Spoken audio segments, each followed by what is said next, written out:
नमस्कार बंधुरा सानवी किचेन फुडे आपनादेर सबाइके स्वागत।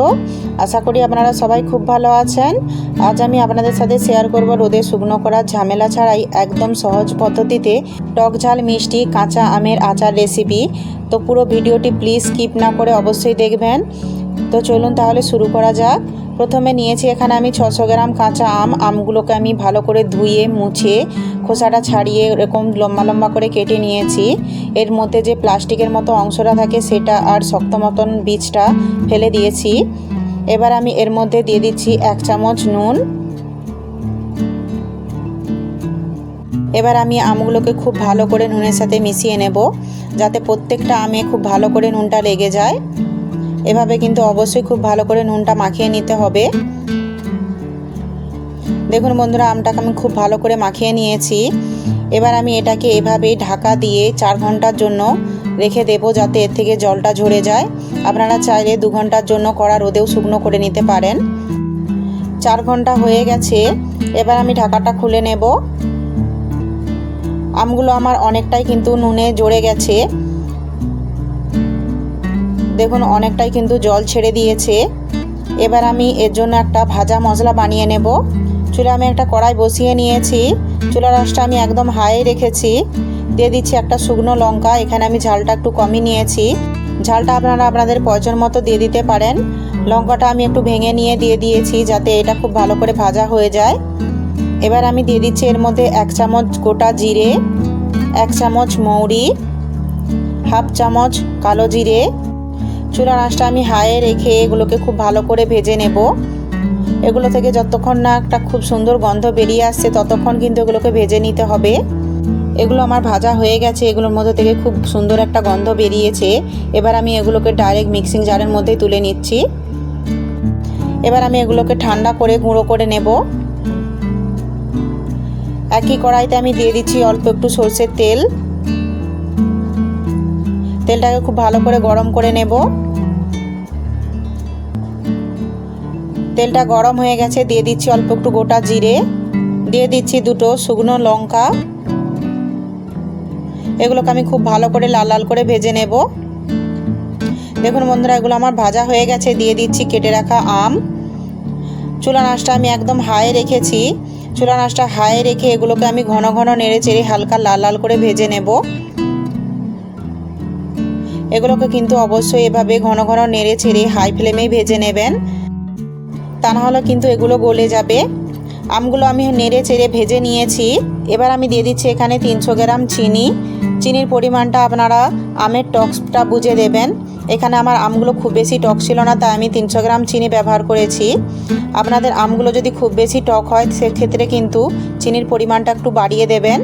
দিয়ে দিচ্ছি অল্প একটু হলুদ গুঁড়ো।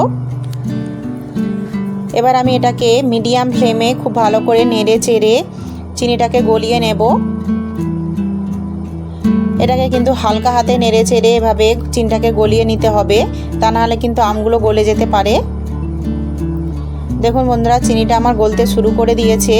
চুলার আঁচটা আমি একদম মিডিয়ামেই রেখেছি। এভাবে হালকা হালকা করে এগুলোকে নেড়ে চেড়ে চিনিটাকে গলিয়ে নিতে হবে।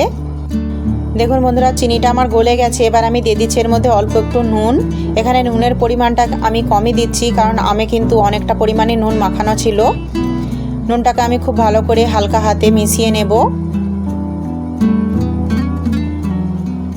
নুনটাকে আমি খুব ভালো করে মিশিয়ে নিয়েছি।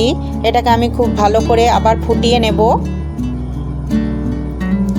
এটাকে কিন্তু ততক্ষণ পর্যন্ত ফুটিয়ে নিতে হবে যতক্ষণ না এর রসটা শুকিয়ে আসছে। আমার চ্যানেলে যারা নতুন এসেছেন তারা প্লিজ চ্যানেলটিকে সাবস্ক্রাইব করে আমার পাশে থাকবেন এবং পাশে থাকা বেল আইকনটি অবশ্যই অল করে নেবেন যাতে আমার পরের ভিডিও নোটিফিকেশানগুলি আপনাদের কাছে পৌঁছে যেতে পারে। আমার ভিডিওটি যদি আপনাদের ভালো লাগে তাহলে প্লিজ একটি লাইক করে দেবেন এবং সুন্দর একটি কমেন্টও করে দেবেন।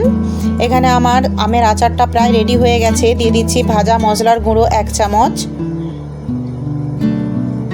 এটাকে আমি খুব ভালো করে হালকা হাতে আমের আচারের সাথে মিশিয়ে নেব। এটাকে কিন্তু একদম হালকা হাতে মিশিয়ে নিতে হবে।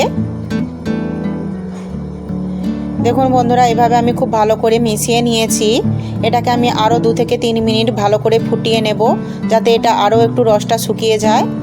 আপনারা যদি এরকম পাতলা করে রাখতে চান তাহলে কিন্তু এই অবস্থাতেই নামিয়ে নেবেন। তবে এই আমের আচারটা কিন্তু আপনারা যদি খুব বেশি দিন সংরক্ষণ করতে চান তাহলে কিন্তু একটু বেশি করে শুকনো করেই রাখবেন, তাতে কিন্তু অনেক বেশি দিন পর্যন্ত এটা ভালো থাকবে।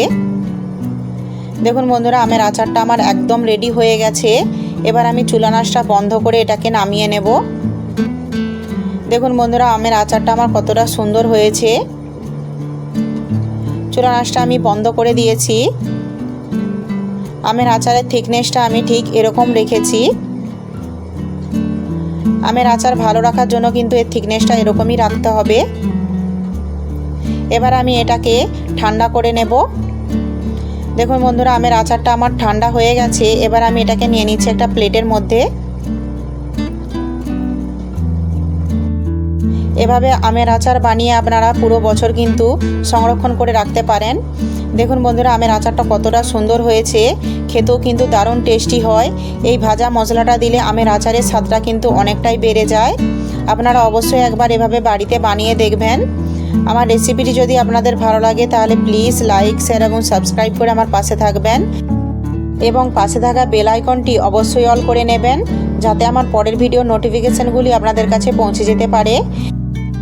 এবং সুন্দর একটি কমেন্টও কিন্তু করতে ভুলবেন না। পুরো ভিডিওটি দেখার জন্য আপনাদেরকে অসংখ্য ধন্যবাদ। ভালো থাকবেন, সুস্থ থাকবেন। দেখা হচ্ছে পরের ভিডিওতে।